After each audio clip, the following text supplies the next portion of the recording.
وَإِذَا ضَرَبْتُمْ فِي الْأَرْضِ فَلَيْسَ عَلَيْكُمْ جُنَاحٌ أَن تَقْصُرُوا مِنَ الصَّلَاةِ صدق اللہ العظیم۔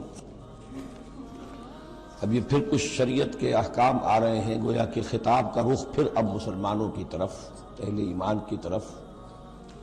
شریعت کے احکام، عبادات سے متعلق تفاصیل۔ اور اے مسلمانوں، جب تم زمین میں سفر کرو تو کوئی حرج نہیں ہے تم پر، کوئی گناہ نہیں ہے کہ تم کچھ کم کر لیا کرو نماز میں۔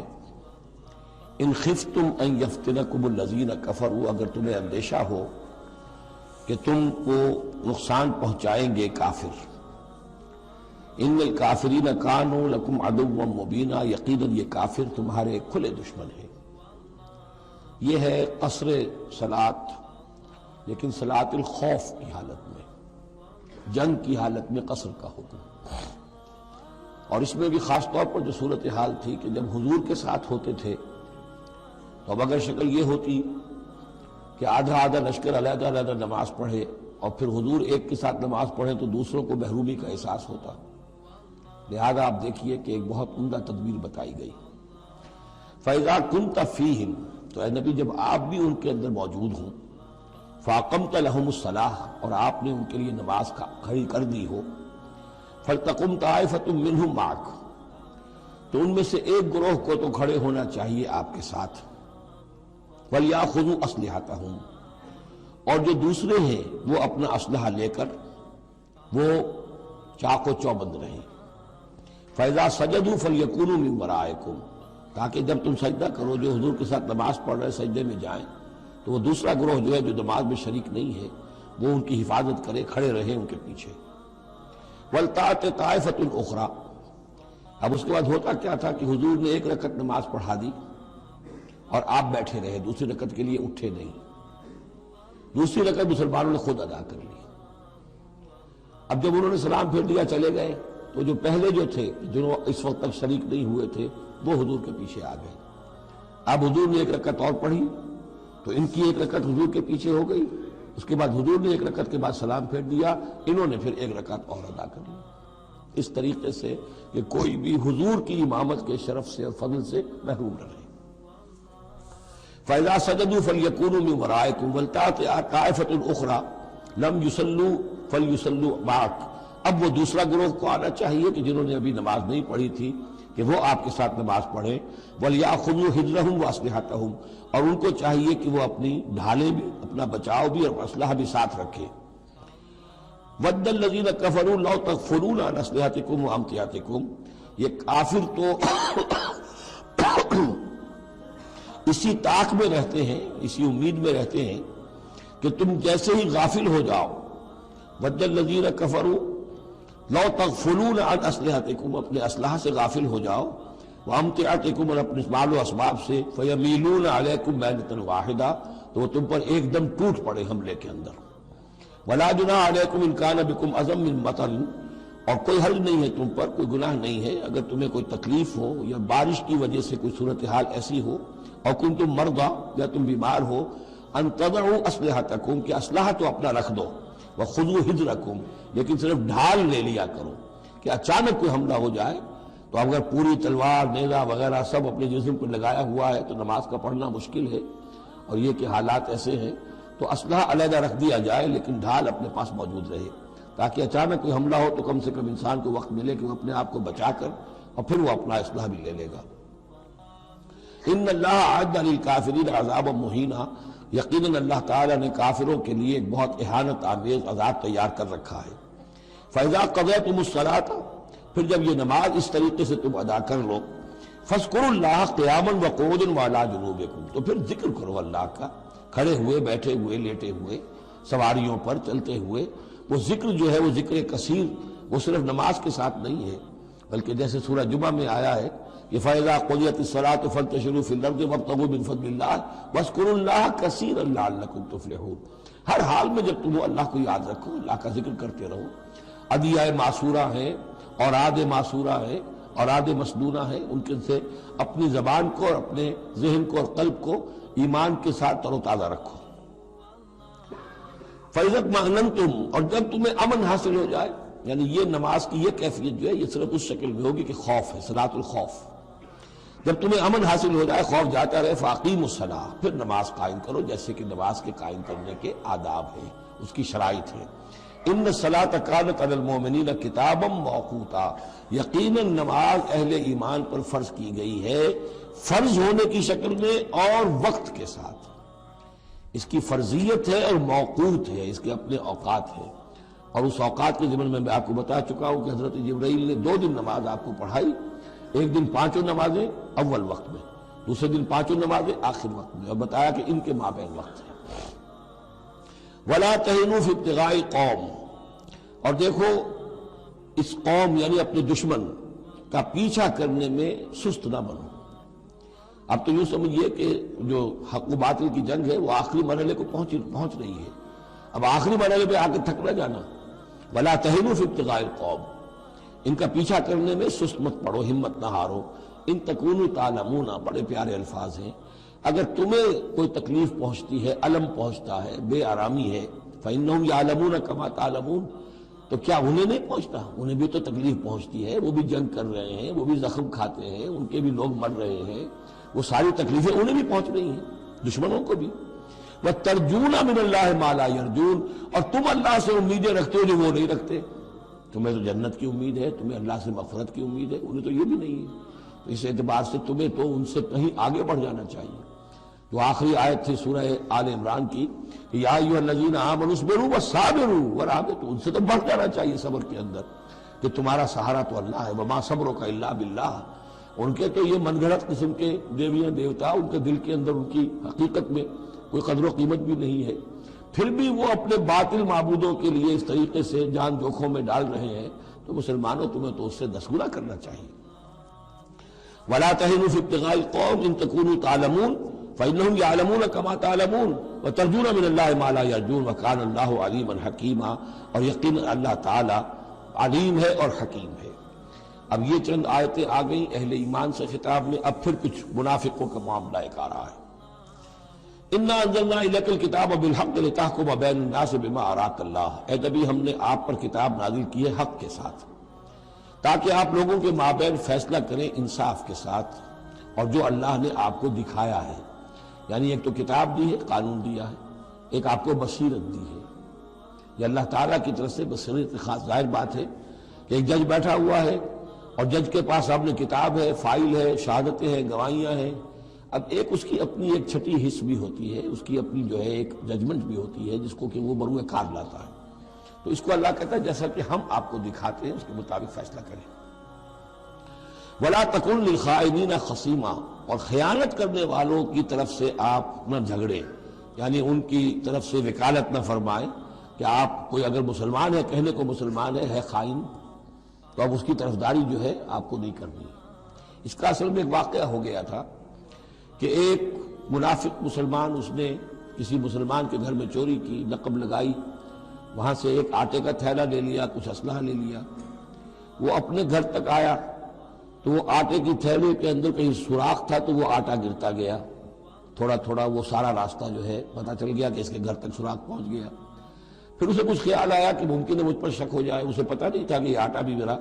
لاش فاش کر رہا ہے۔ اس نے یہ کیا، اسی وقت جا کر ایک یہودی کے ہاں امانت رکھوا دیا، یہ سامان میری امانت ہے تمہارے پاس، لیکن وہاں بھی وہ نشان جو ہے آٹے کا وہاں بھی پہنچ گیا۔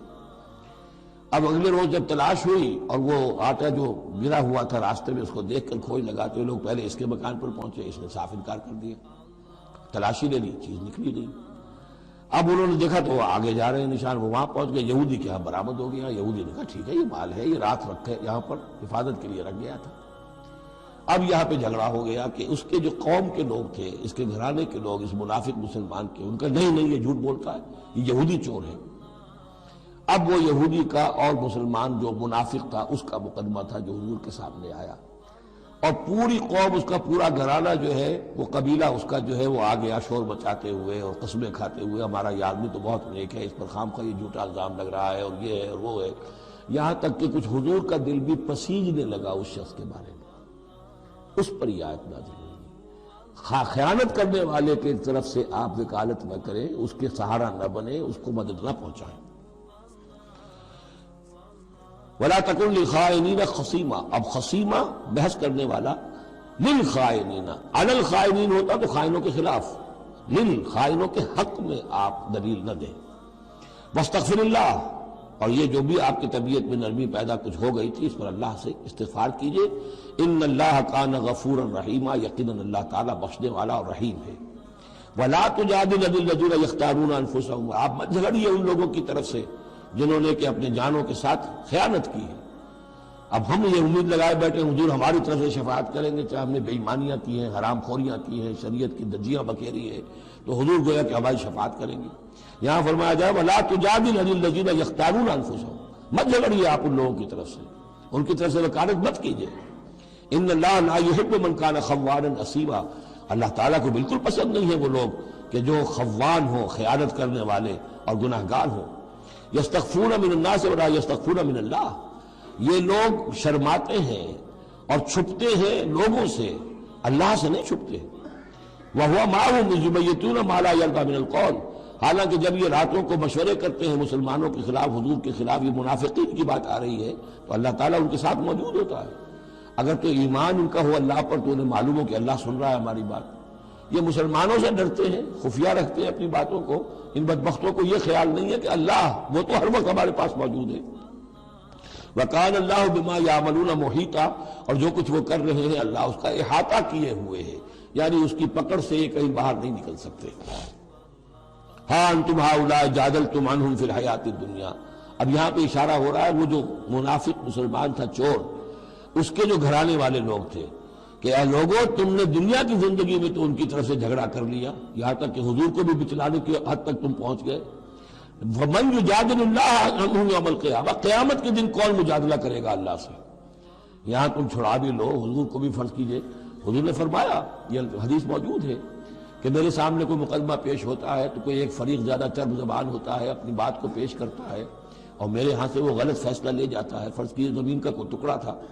اور میں نے غلط ڈگری اس کے حق میں دے دی، تو وہ سمجھ لے کہ چاہے میری عدالت سے ڈگری لے کر گیا ہے لیکن وہ جہنم کا ٹکڑا لے کر گیا ہے، زمین کا ٹکڑا لے کر نہیں گیا۔ تو یہ تو معاملات ہیں کہ جو بھی عدل ہو رہا ہے، فیصلہ ہو رہا ہے، اس میں جو بھی کیسز ہیں، جو بھی گواہیاں ہو رہی ہیں اس کے مطابق فیصلہ کر رہے ہیں۔ اب ہر وقت تو اللہ تعالیٰ کی طرف سے حضور صلی اللہ علیہ وسلم کے لیے ہر مرحلے پر تو نہیں تھا، جہاں اللہ ضروری محسوس کرتا تھا آپ کو متنبع فرما دیتا تھا۔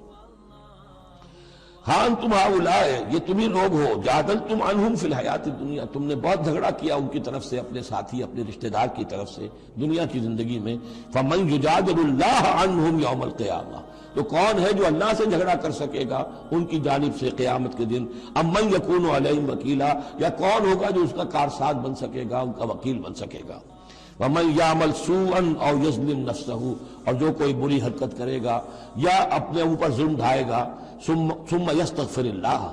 اور پھر اللہ سے استغفار کرے گا، یجد اللہ غفور الرحیم، وہ اللہ کو پائے گا غفور الرحیم۔ سیدھی روش سے غلطی ہو گئی، خطا ہو گئی، مان لو، جو دنیاوی سزا ہے وہ بھگت لو، اللہ سے استغفار کرو، آخرت کی سزا سے چھٹکارا مل جائے۔ اب اس سے بھی آگے ہے معاملہ،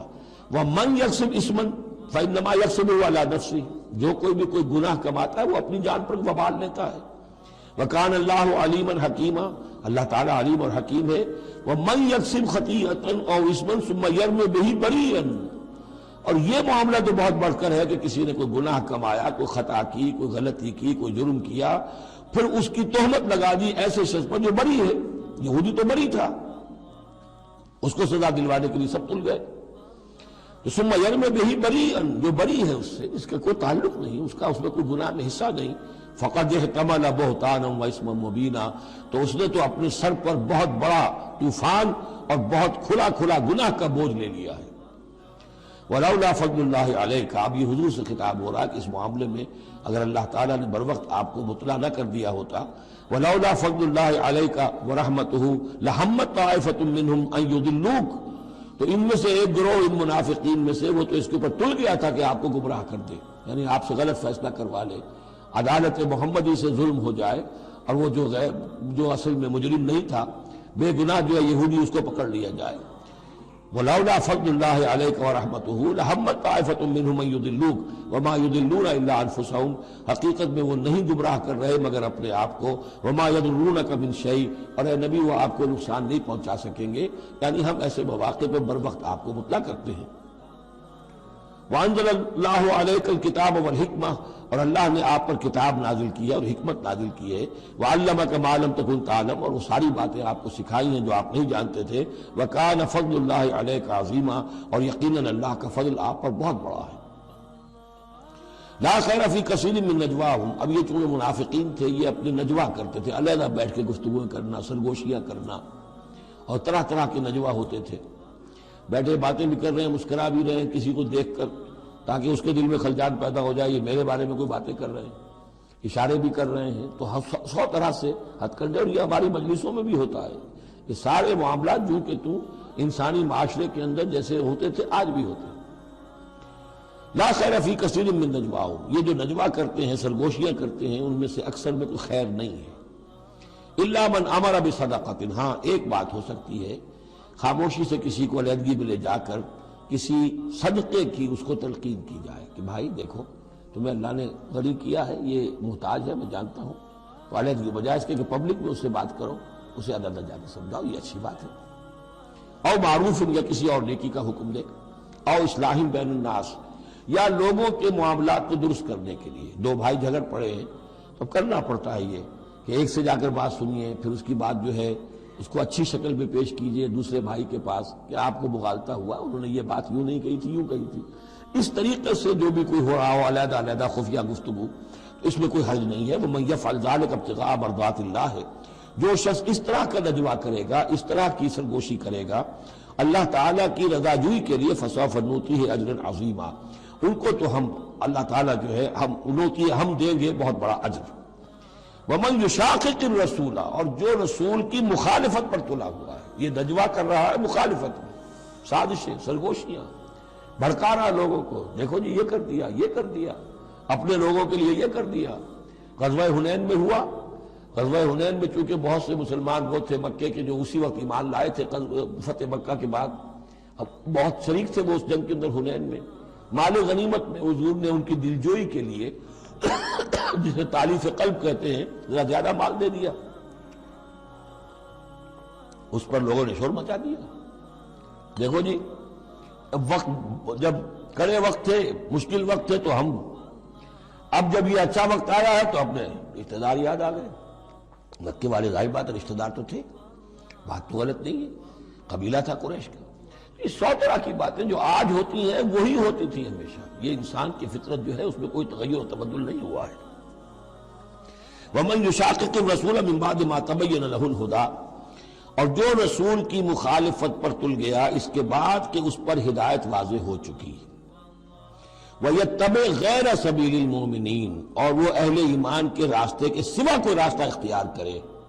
نُوَلِّهِ مَا تَوَلَّىٰ، ہم بھی اسی کی طرف اس کا رخ کر دیتے ہیں جو رخ اس نے اختیار کر لیا ہو، وَنُصْلِهِ جہنم، اور ہم اسے پہنچائیں گے جہنم میں، وَسَاءَتْ مَصِيرًا، اور وہ بہت بری جگہ ہے جانے کی اور لوٹنے کی۔ یہ آج بڑی اہم اس اعتبار سے کہ امام شافعی رحمۃ اللہ علیہ یہ کہتے ہیں کہ میں نے اجماع کا جو معاملہ ہے قرآن مجید سے تلاش کرنے کی کوشش کی اور مجھے نہیں ملا، یعنی اللہ کے اطاعت یہ تو ٹھیک ہے، جو قرآن میں آیا ہے وہ قانون کا ایک سورس ہے، حضور کا فرمان، حضور کی سنت سورس ہے، اسی طرح اجتہاد وہ بھی سمجھ میں آ گیا، یہ اجماع کس شے کا نام ہے، قرآن میں کہیں ذکر نہیں آیا۔ تو کہتے ہیں کہ میں نے 300 مرتبہ پورا قرآن پڑھا شروع سے آخر تک، صرف اس ایک مسئلے کو سامنے رکھ کر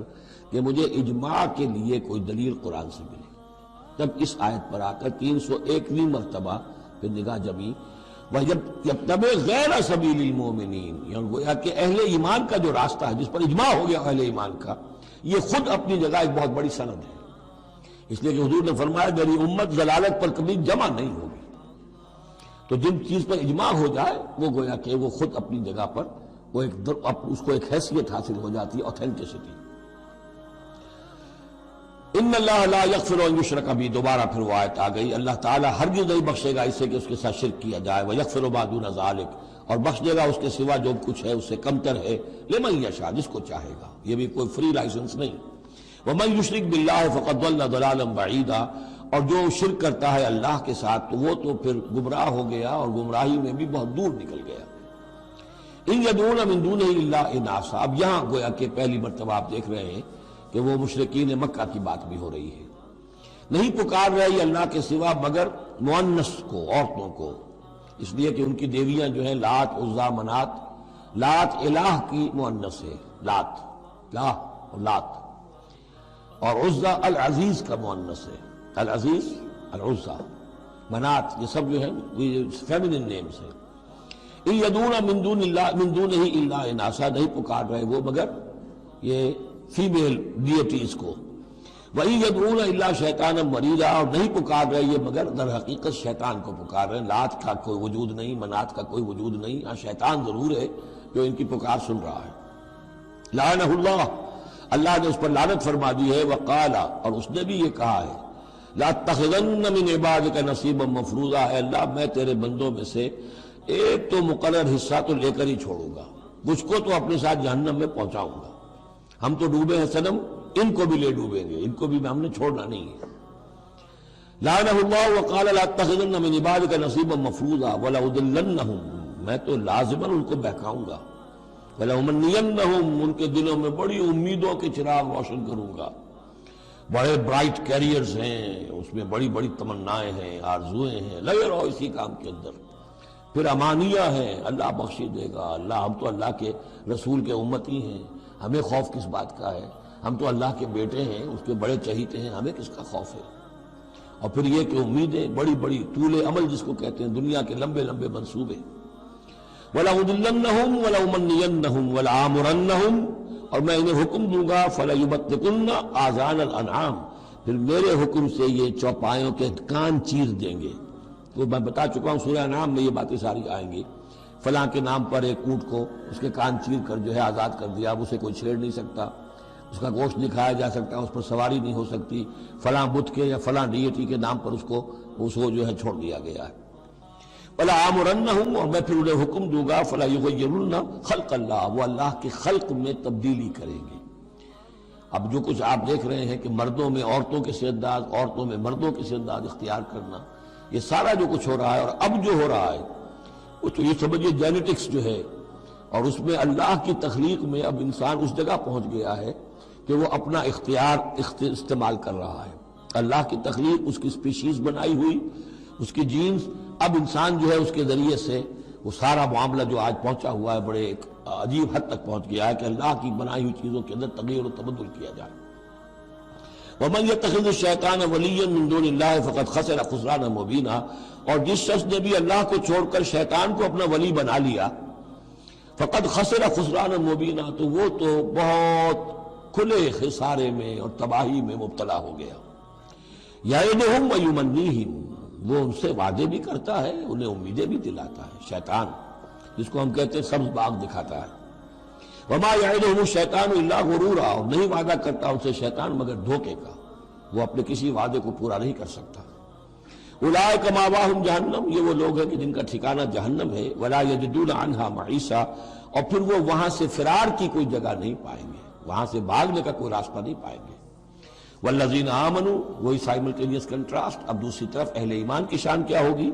والذین آمنوا وعملوا الصالحات، جو لوگ ایمان لائیں اور نیک عمل کریں، سندخلہم جنات تجری من تحتہا الانہار، انہیں ہم عنقریب داخل کریں گے باغات میں جن کے نیچے نہریں بہتی ہوں گی. خالدین فیہا ابدا، جس میں وہ ہمیشہ ہمیشہ رہیں گے. وعد اللہ حقا، اللہ کا یہ وعدہ حق ہے، درست ہے، سچ ہے. ومن اصدق من اللہ قیلا، اور اللہ سے بڑھ کر کس کی بات سچی اور زیادہ ہو سکتی ہے؟ کون ہو سکتا ہے اپنے قول میں زیادہ سچا اللہ سے؟ لیس بامانیکم ولا امانی اہل الکتاب، اب یہاں پھر رخ پڑ رہا ہے مسلمانوں کی طرف. اے مسلمانوں، نہ تمہاری خواہشات پر کوئی شے موقوف ہے، نہ اہل کتاب کی خواہشات پر. تب بھی آ گئی کہ تمہارے اندر بھی یہ خواہشات پیدا ہو جائیں گی، وشفل تھنکنگ پیدا ہو جائیں گی. شفاعت کے دھوکے پر تم حرام خوریاں کرو گے، سب کچھ کرو گے، وہی جو کچھ انہوں نے کیا تم بھی کرو گے. لیکن جان لو کہ اللہ کا قانون جو ہے غیر متبدل ہے، وہ بدلے گا نہیں.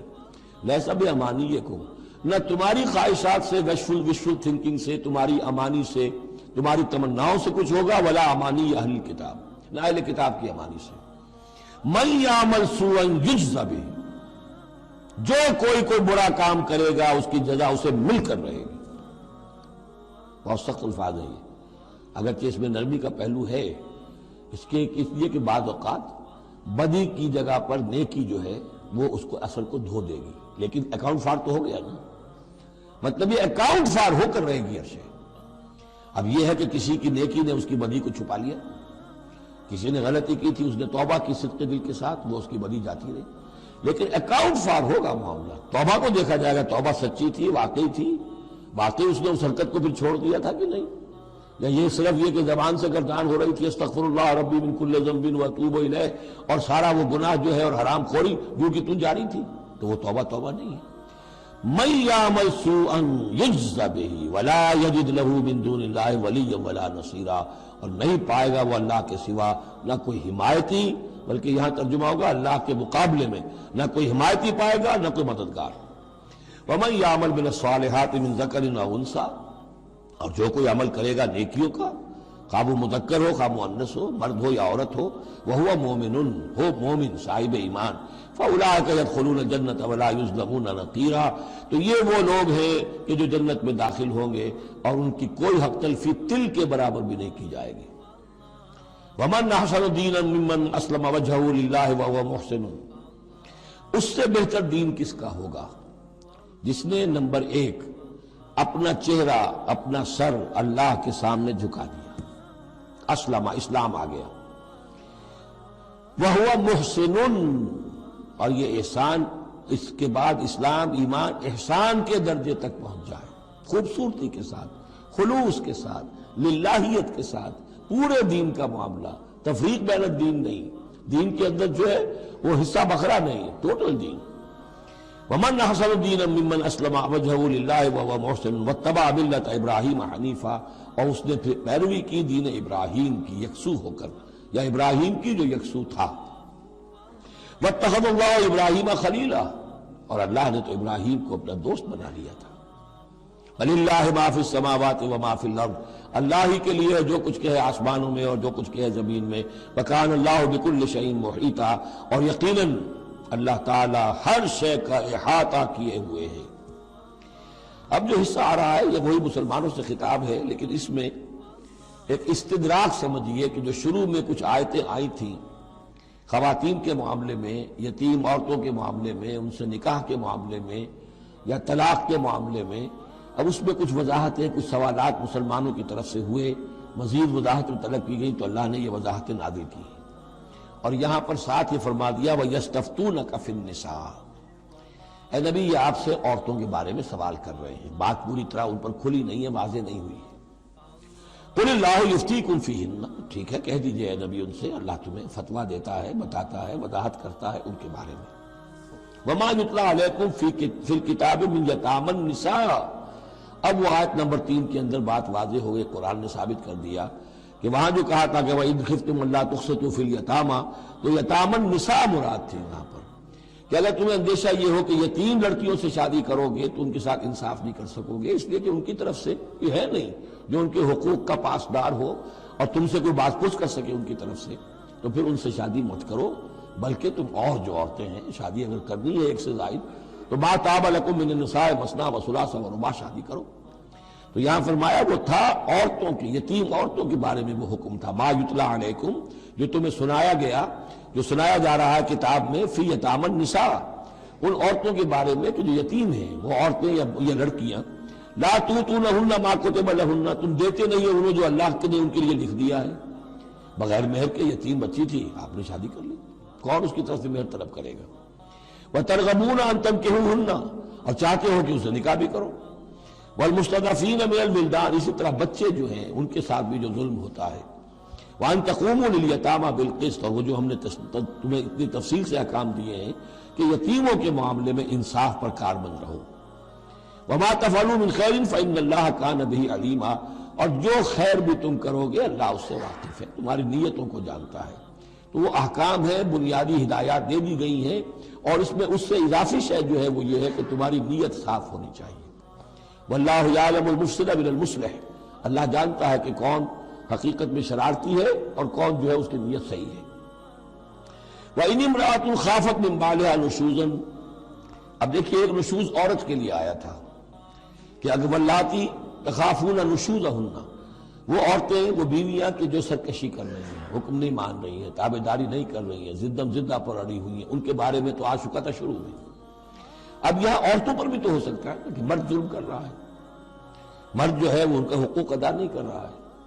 شوہر جو ہے وہ اپنی قوامیت جو ہے اس کو غلط طریقے پہ استعمال کر رہا ہے، روب ڈالتا ہے، دھونس دیتا ہے، یا اور بری طریقے سے ستاتا ہے، تنگ کرتا ہے، تنگ کر کے وہ مہر معاف کرواتا ہے، یا کچھ اور، اگر ذرا اس کے والدین اچھے کھاتے پیتے ہیں تو لاؤ اپنے والدین کے گھر سے۔ یہ ساری گندگیاں جو ہمارے معاشرے میں ہوتی ہیں اور عورتیں بیچاری اس میں پستی ہیں، اور وہ جو چکی کے دو پارٹوں کے مابین۔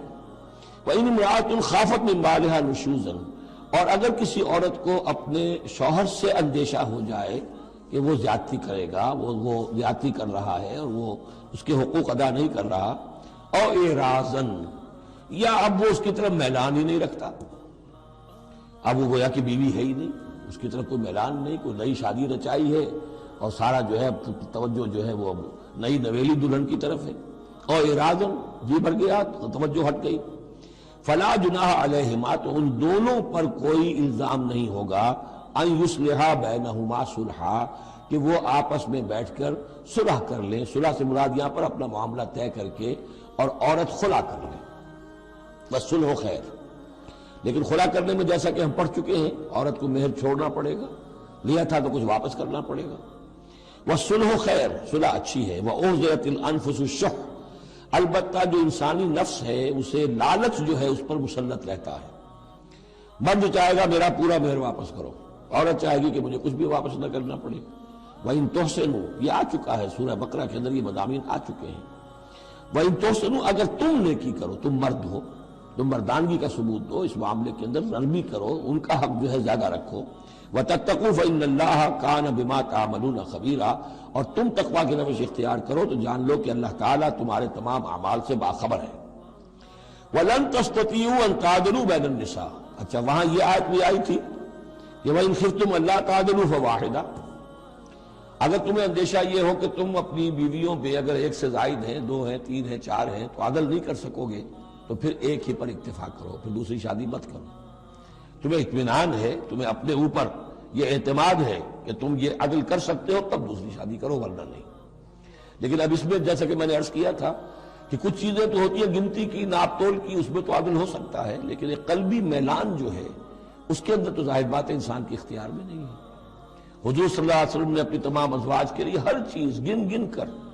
یعنی باریاں بھی مقرر تھیں آپ کی شب باشی کی، دن میں بھی اب آپ ایک چکر لگاتے تھے عصر اور مغرب کے درمیان، تو تھوڑی تھوڑی دیر ہر اپنی زوجہ محترمہ کے پاس ٹھہرتے تھے، کہیں تھوڑی دیر بھی زیادہ ہو جاتی تو کھلبلی مچ جاتی تھی، آج وہاں کیوں ٹھہر گئے، آج زینب کے پاس زیادہ وقت کیوں لگ گیا، آج فلاں کیا ہو گیا، وہاں شہد دیا گیا تھا، وہ شہد پی رہے تھے تو اس وجہ سے دیر لگ گئی۔ تو حضور سے جب کہا گیا اشارے کنائے سے، آپ نے قسم کھا لی اچھا میں آئندہ کبھی شہد نہیں پیوں گا، حضور نے اللہ تعالیٰ نے ٹوک دیا کہ حضور یہ کیوں آپ قسم کھا رہے ہیں، لما تحرم ما احل اللہ لک تبتغی مرضات ازواجک۔ تو یہ چیزیں جو ہوتی ہیں انسانی معاشرے میں، بہرحال بہت بہتر معاملہ تھا، بہت بہتر تھا حضور کے ازواج مطہرات کا آپس میں، لیکن یہ کہ بالکل ظاہر بات ہے کہ کچھ نہ کچھ تو شوق ناپا جو ہوتا ہے اس کے کوئی نہ کوئی اثرات تو ہوتے ہیں، یہ عورت کی فطرت ہے، اس کے اندر اختیار میں نہیں ہے۔ تو یہ چیزیں جو ہے فرمایا کہ اگر تم وَلَن تَسْتَطِيعُوا أَن تَعْدِلُوا بَيْنَ النِّسَاءِ، تمہارے لیے ممکن ہی نہیں ہے کہ تم عورتوں کے مابین انصاف کر سکو۔ مراد کیا ہے؟ قلبی میلان، یہ حدیث کے اندر واضح ہو گیا۔ اور حضور فرمایا کرتے تھے کہ اللہ جو بھی چیزیں ہیں میں نے اس میں پورا عدل کیا ہے، باقی جہاں تک میرے دل کا میلان کا تعلق ہے مجھے امید ہے تو مجھ سے مواخذہ نہیں کرے گا، یہ ہے ظاہر بات ہے۔ لیکن اگر تم چاہو بھی تو تم عدل نہیں کر سکتے۔ وَلَن تَسْتَطِيعُوا أَن تَعْدِلُوا بَيْنَ النِّسَاءِ وَلَوْ حَرَصْتُمْ، چاہے تم کتنے ہی حریص ہو اس کے، نہیں کر سکتے۔ فَلَا تَمِيلُوا كُلَّ الْمَيْلِ، تو ایسا نہ ہو کہ ایک کی طرف پورے کے پورے جھک جاؤ، میلان، میل، کل المیل، ایک ہی کی طرف پورا میلان ہو جائے، فَتَذَرُوهَا كَالْمُعَلَّقَةِ، کہ دوسری بیوی معلق ہو کر رہ جائے، اب نہ وہ شوہر والی ہے اور نہ آزاد ہے، اس سے کوئی تعلق ہی نہیں۔ وَإِن تُصْلِحُوا وَتَتَّقُوا، اگر تم اصلاح کر لو اور تقویٰ کی روش اختیار کرو، فَإِنَّ اللَّهَ كَانَ غَفُورًا رَحِيمًا، تو اللہ تعالیٰ بھی غفور الرحیم ہے۔ وَإِن يَتَفَرَّقَا، اب یہ بہت اہم موضوع ہے کہ ہمارے ہاں طلاق کے بارے میں جو یہ مشہور ہو گیا صحیح ہے ان ابغض الحلال عند اللہ الطلاق، کہ حلال چیزوں میں سب سے زیادہ اللہ کو ناپسند جو ہے وہ طلاق ہے، لیکن اسے کفر کے درجے تک پہنچایا ہوا ہے۔ لڑائی چل رہی ہے، جھگڑا چل رہا ہے، مزاجوں میں موافقت نہیں ہے، ایک دوسرے کو کوس رہے ہیں، دن رات کا جھگڑا ہے، طلاق نہیں دینی۔ یہ احمقانہ طرز عمل ہے، بالکل احمقانہ، شریعت کی منشا کے بالکل خلاف۔ یہاں آپ دیکھیں کہ ایک طرح کی ترغیب ہے طلاق کی، ترغیب۔ وَإِن يَتَفَرَّقَا، اب اگر وہ متفرق ہو جائیں، علیحدہ ہو جائیں، سیپریشن جو آپ استعمال کرتے ہیں، سیپریٹ ہو جائیں، یغنی اللہ کلا من سعتہ، اللہ دونوں کو اپنی کشادگی کشائش سے غنی کر دے گا۔ ہو سکتا ہے اس عورت کو بھی کوئی بہتر رشتہ مل جائے کہ جو اس سے اس کے ساتھ مزاجی موافقت رکھنے والا ہو، اور اس شوہر کو بھی اللہ تعالیٰ کوئی بہتر بیوی دے دے کہ جس کے اور اس کے درمیان جو ہے مزاج کے اندر موافقت پیدا ہو جائے۔ تو یہ کہ عدم موافقت ہے، لڑتے رہنا ہے، دنگا فساد ہے، لیکن یہ کہ وہ طلاق نہیں دینی ہے، یہ ہندوانہ اثرات ہیں ہم پر نمبر ایک، اور دوسرے عیسائیانہ اثرات ہیں۔ عیسائیوں پہ بھی طلاق حرام ہے، اس لیے کہ قانون اصل میں شریعت، انجیل میں شریعت اور قانون تو ہے ہی نہیں، لیکن جو حضور نے فرمایا ان ابغض الحلال عند اللہ الطلاق، ایسی ہی کوئی بات حضرت مسیح نے فرمائی کہ طلاق اگر بلا وجہ کوئی شخص طلاق دے دیتا ہے تو یہ ایسا ہی ہے، فرض کیجئے کہ اب وہ عورت جو ہے اس کی وہ بے سہارا رہ گئی، ہو سکتی ہے کہ اس کا آوارہ ہو جائے، تو گویا کہ اب اس کی گناہ کا وبال اس پر ہوگا کہ جس نے اسے طلاق دی ہے، بلا سبب طلاق دے دی۔ اب وہ عورت جو ہے اگر اس کی شادی اور نہیں ہوئی تو اس کی آوارگی کا امکان موجود ہے۔ تو اس کو سمجھنا چاہیے کہ یہ اخلاقی تعلیم تھی، یہ قانونی تعلیم نہیں تھی۔ قانونی تعلیم تو وہی ہے کہ جو تورات کے اندر ہے، آپ حضور حضرت مسیح فرما کر گئے ہیں کہ یہ نہ سمجھو کہ میں قانون کو ختم کرنے آیا ہوں، موزائک لا جو ہے حضرت موسیٰ کی شریعت وہ تم پر نافذ رہے گی، لاگو رہے گی، عائد رہے گی۔ تو قانون قانون ہے، اور اس کے ساتھ اخلاق کی تعلیم ہوتی ہے۔ اس کو انہوں نے قانون بنا دیا، نتیجہ یہ ہوا جب تک بیوی کے اوپر آپ بد کرداری کا الزام ثابت نہ کر دیں آپ طلاق نہیں دے سکتے، لہذا وہ 100 طریقے کر کے پہلے اسے بد کردار بناتے ہیں اور پھر اس کا ثبوت لیتے ہیں، تب جان چھڑاتے ہیں، ورنہ جان چھوڑ نہیں سکتی۔ تو یہ سارا کا سارا معاملہ جو ہے شریعت کے اندر، تو جو صحیح راستے رکھ دیے گئے ہیں ان کو اگر چھوڑا جائے گا تو پھر غلط راستے اختیار کرنے پڑیں گے۔ تو ایک ہندوانہ اثرات جو ہمارا پس منظر ہے، اور ایک جدید تہذیب کے جس پر عیسائیت کا غلبہ ہو گیا تھا، ان کے ہاں کے اثرات کی وجہ سے یہ طلاق کا معاملہ ہمارے ہاں تقریباً کفر بنا دیا لوگوں نے۔ وَإِن يَتَفَرَّقَا يُغْنِ اللَّهُ كُلًّا مِّن سَعَتِهِ، اگر وہ علیحدہ ہو جائیں، نہیں مزاجوں کی موافقت ہو رہی، اللہ غنی کر دے گا ہر ایک کو، دونوں کو اپنی وسعت میں سے۔ وَكَانَ اللَّهُ وَاسِعًا حَكِيمًا، اللہ بڑی وسعت رکھنے والا ہے، بڑی سمائی رکھنے والا ہے، اس کے خزانے بڑے وسیع ہیں، حکیم ہے، حکمت والا ہے، اس کا ہر حکم جو ہے وہ حکمت پر مبنی ہے۔ وَلِلَّهِ مَا فِي السَّمَاوَاتِ وَمَا فِي الْأَرْضِ، اللہ ہی کا ہے جو کچھ کہ ہے آسمانوں میں اور جو کچھ کہ ہے زمین میں۔ وَلَقَدْ وَصَّيْنَا الَّذِينَ أُوتُوا الْكِتَابَ مِن قَبْلِكُمْ وَإِيَّاكُمْ أَنِ اتَّقُوا اللَّهَ، اور دیکھو مسلمانوں، جو تم سے پہلے تھے انہیں بھی ہم نے وصیت کی تھی، جنہیں کتاب دی تھی، اور اب تمہیں بھی وصیت یہی ہے کہ اللہ کا تقوی اختیار کرو۔ اصل شے ہے تقوی، ورنہ شریعت جو ہے اس کا بھی مذاق بن جائے گا۔ اسی لیے حضور کا جو خطبہ ہے بہت مشہور، عام جمعوں میں آپ سنتے بھی ہوں گے، اوصیکم ونفسی بتقوی اللہ، مسلمانوں میں تمہیں بھی وصیت کرتا ہوں اور اپنے نفس کو بھی وصیت کرتا ہوں کہ اللہ کا تقوی اختیار کرو۔ قوا انفسکم واہلیکم نارا، بچاؤ اپنے آپ کو اور اپنے اہل و عیال کو آگ سے۔ تو یہ تقوی جو ہے، وَلَقَدْ وَصَّيْنَا الَّذِينَ أُوتُوا الْكِتَابَ مِن قَبْلِكُمْ، تم سے پہلے جن کو کتاب دی گئی تھی انہیں بھی ہم نے وصیت کی تھی، وَإِيَّاكُمْ، اور سن لو تم بھی کان کھول کر، تمہیں بھی یہ وصیت ہے، أَنِ اتَّقُوا اللَّهَ، کہ اللہ کا تقوی اختیار کرو۔ وَإِن تَكْفُرُوا، اگر تم نہ مانو گے، فَإِنَّ لِلَّهِ مَا فِي السَّمَاوَاتِ وَمَا فِي الْأَرْضِ، تو جو کچھ بھی ہے آسمانوں میں اور جو کچھ بھی ہے زمین میں وہ اللہ ہی کا ہے۔ وَكَانَ اللَّهُ غَنِيًّا حَمِيدًا، اور اللہ تعالیٰ تو غنی ہے، اپنی ذات میں خود ستودہ صفات ہے۔ وَلِلَّهِ مَا فِي السَّمَاوَاتِ وَمَا فِي الْأَرْضِ، اور آسمانوں اور زمین میں جو کچھ ہے وہ اللہ کا ہے۔ وَكَفَى بِاللَّهِ وَكِيلًا، اور اللہ کافی ہے کارساز ہونے کے اعتبار سے۔ عورت بھی یہ سمجھے میرا کارساز اللہ ہے، یہ شوہر جو میرا ہے یہ ظلم کر رہا ہے، میرے ساتھ انصاف نہیں کر رہا ہے، تو میں اسے تعلق منقطع کروں، اللہ بہتر میرے لیے کوئی راستہ پیدا کر دے گا، اللہ کارساز ہے۔ اسی طریقے سے مرد بھی یہ سمجھے، کوئی عورت ہے دین کے معاملے میں نہیں اس کے ساتھ تعاون کر رہی ہے، وہ دین کا کام کرنا چاہتا ہے، تو آخر یہ نہیں ہے کہ سمجھا جائے کہ ہر صورت عورت سے تو نباہ کرنا ہے چاہے اللہ کس سے بغاوت ہو جائے، یہ تو کوئی بات نہیں ہوئی، ہر چیز کو رکھنا ہے اپنے مقام پر۔ ان یشاء یذہبکم ایھا الناس، اے لوگوں کیا سمجھتے ہو تم، اللہ چاہے تو تم سب کو لے جائے، ختم کر دے، ویات بآخرین، اور لوگوں کو پیدا کر دے، تمہاری کوئی حیثیت نہیں اللہ کے مقابلے میں، نفس واحد کی طرح ہو، جب چاہے اللہ تعالیٰ تم سب کو نسل منسیہ کر دے۔ وَكَانَ اللَّهُ عَلَى ذَلِكَ قَدِيرًا، اور یقیناً اللہ تعالیٰ اس چیز پر قادر ہے۔ مَنْ كَانَ يُرِيدُ ثَوَابَ الدُّنْيَا فَعِندَ اللَّهِ ثَوَابُ الدُّنْيَا وَالْآخِرَةِ، جو کوئی بھی دنیا کا ثواب چاہتا ہے، ساری بھاگ دوڑ محنت دن رات کی کوشش دنیا کمانے میں، اور پیسہ اور دولت اور جائیداد اور ترقی، عہدوں میں ترقی، اور اپنی اور زندگی کے اور ان چیزوں کے اندر لگے ہوئے ہیں سارے دن ساری رات، عند اللہ ثواب الدنیا والآخرہ، اللہ کے پاس تو ثواب دنیا کا بھی آخرت کا بھی ہے۔ تو ہی ناداں چند کلیوں پر قناعت کر گیا، ورنہ گلشن میں علاج تنگی دوران بھی تھا۔ اللہ سے تم مانگو، دنیا بھی مانگو آخرت بھی مانگو۔ ربنا آتنا فی الدنیا حسنۃ وفی الآخرۃ حسنۃ وقنا عذاب النار، اللہ کے ساتھ اپنے معاملے کو درست کرو، خلوص و اخلاص کے اوپر اپنا تعلق استوار کرو، اس کی طرف سے جو ذمہ داریاں ہیں انہیں ادا کرو، پھر یہ کہ اللہ تعالیٰ دنیا سے بھی نوازے گا۔ من کان یرید ثواب الدنیا فعند اللہ ثواب الدنیا والآخرہ وکان اللہ سمیعا بصیرا، اور اللہ تعالیٰ سب کچھ سننے والا اور دیکھنے والا ہے۔ اب جو آیت آ رہی ہے وہ پھر عظیم ترین آیات میں سے قرآن مجید کی، یا ایھا الذین آمنوا کونوا قوامین بالقسط شہداء للہ ولو علی انفسکم او الوالدین والاقربین ان یکن غنیا و فقیرا فاللہ اولی بہما فلا تتبعوا الہوی ان تعدلوا وان تلووا او تعرضوا فان اللہ کان بما تعملون خبیرا۔ اے اہل ایمان، کھڑے ہو جاؤ عدل کو قائم کرنے کے لیے پوری قوت کے ساتھ۔ سورہ آل عمران میں ہم نے کیا پڑھا تھا؟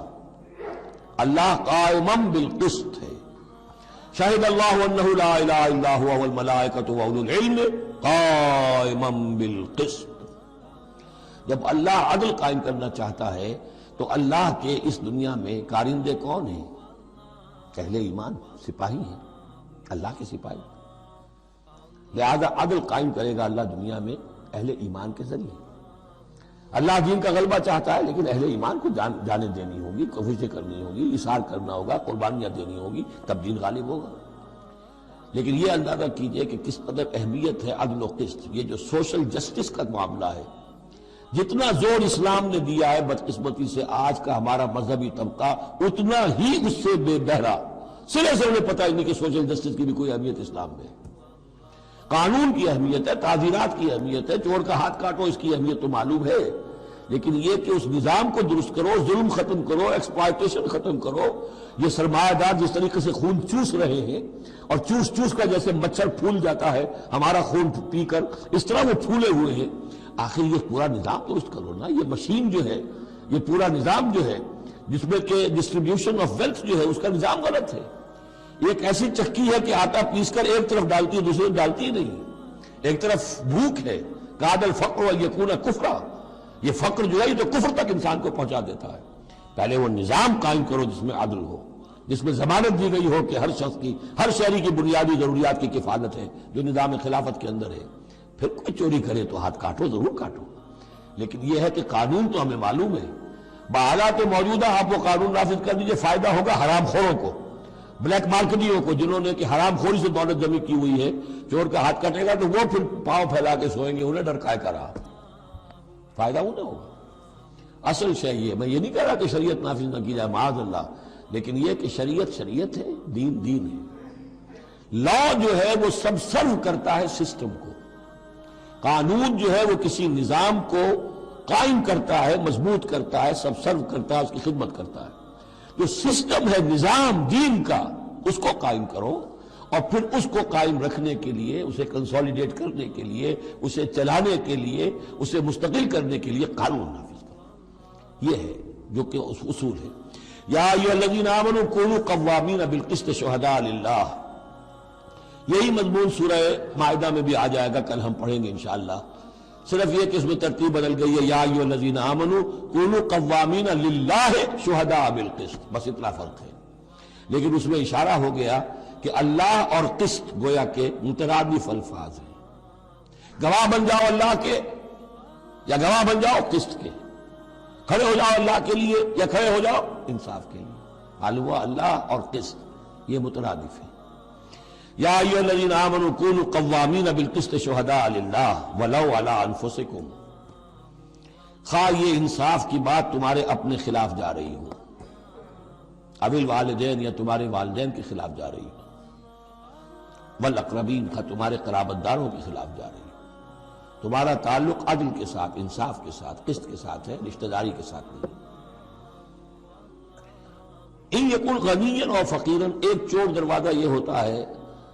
تو خیر حق تو اس کا نہیں بنتا ہے، لیکن یہ غریب ہے، چلو میں اس کے حق میں فیصلہ کروں۔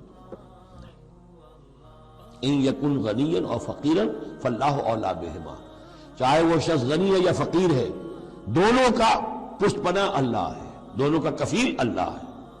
تم نہیں ہو کفیل۔ تمہیں فیصلہ کرنا ہے جو صحیح ہے، جو عدل پر ہے، جو انصاف پر ہے، وہ فیصلہ کرنا ہے، کسی کی جانبداری نہیں۔ وہ جانبداری نہ باپ کی کرنی ہے، نہ ماں کی کرنی ہے، نہ بھائی کی کرنی ہے، نہ خود اپنی کرنی ہے۔ یا ایھا الذین آمنوا کونوا قوامین بالقسط شہداء للہ، اللہ کے گواہ بن کر کھڑے ہو جاؤ اللہ کے حق میں۔ دیکھیے شہادت اعلیٰ، لوگوں پر گواہی، اور شہادت للہ، اللہ کے لیے گواہی۔ یہوہاز وٹنسز، اللہ کے گواہ، یہ تو ہمیں ہونا چاہیے، اللہ کے گواہ بن کر کھڑے ہو جائیں، ہر حق بات جو اللہ کی طرف سے اس کے علم بردار ہوں، اور اس حق کو قائم کرنے کے لیے تن من دھن لگانے کے لیے اپنی کمر کس لیں۔ وَلَوْ عَلَىٰ أَنفُسِكُمْ وَبِالْوَالِدَيْنِ وَالْأَقْرَبِينَ إِنْ يَكُنْ غَنِيًّا أَوْ فَقِيرًا فَاللَّهُ أَوْلَىٰ بِهِمَا، ان کا خیر خواہ اللہ ہے۔ فَلَا تَتَّبِعُوا الْهَوَىٰ، تو دیکھو خواہشات کی پیروی نہ کرو، أَن تَعْدِلُوا، مبادا تم عدل سے ہٹ جاؤ، کہ تم عدل نہ کرو، خواہشات کی پیروی کر کے عدل سے برگشتہ ہو جاؤ۔ وَإِن تَلْوُوا أَوْ تُعْرِضُوا، اگر تم زبانوں کو ادھر ادھر مروڑے گئے، بات جس کو آپ کہتے ہیں کہ اپنے الفاظ جو ہیں ان کو انسان جو ہے چوئنگ یور ورڈز، تو اس طریقے سے کہ بات کہنا بھی چاہتے ہیں کہہ بھی نہیں پا رہے ہیں، حق بات جو ہے زبان سے نکالنا نہیں چاہتے، غلط بات نکل نہیں رہی ہے۔ ان تلووا او تعرضوا، یا تم اعراض کرو گے، بچ جاؤ گے، منہ موڑ لو گے، فإن اللہ کان بما تعملون خبیرا، تو اللہ تعالیٰ جو کچھ تم کر رہے ہیں اس سے پوری طرح باخبر ہے، اللہ بے خبر نہیں ہے۔ اس کے بعد اب جو مضمون آ رہا ہے وہ شاید اس سورہ مبارکہ کا اہم ترین مضمون ہے۔ یا ایھا الذین آمنوا آمنوا باللہ ورسولہ والکتاب الذی نزل علی رسولہ والکتاب الذی انزل من قبل، اے ایمان والو، ایمان لاؤ اللہ پر اور اس کے رسول پر، اور اس کتاب پر جو اس نے نازل فرمائی اپنے رسول پر، اور اس کتاب پر جو اس نے پہلے نازل فرمائی۔ ایمان والو، ایمان لاؤ، چھ معنی دارت۔ ایک ایمان ہے اقرار باللسان، وہ تو تمہیں حاصل ہے، وہ تمہیں موروثی طور پر حاصل ہو گیا، مسلمان ماں باپ کے گھر میں پیدا ہو گئے، وہ ایمان مل گیا۔ یا یہ کہ اس وقت پورا قبیلہ اسلام لا رہا ہے، ان میں پکے بھی تھے، کوئی کچے بھی آ گئے، انہوں نے بھی کہا اشہدو ان لا الہ الا اللہ اشہدو ان محمد رسول اللہ، وہ ایمان ایک درجے میں تو حاصل ہو گیا۔ لیکن ہم پڑھ چکے ہیں کہ کوئی تمہیں اگر راستے میں ملا ہے اور وہ اپنا اسلام ظاہر کرتا ہے، آپ کہہ نہیں سکتے کہ تم مومن نہیں ہو۔ تو ایمان کا ایک درجہ تو وہ ہے، قانونی درجہ ہے،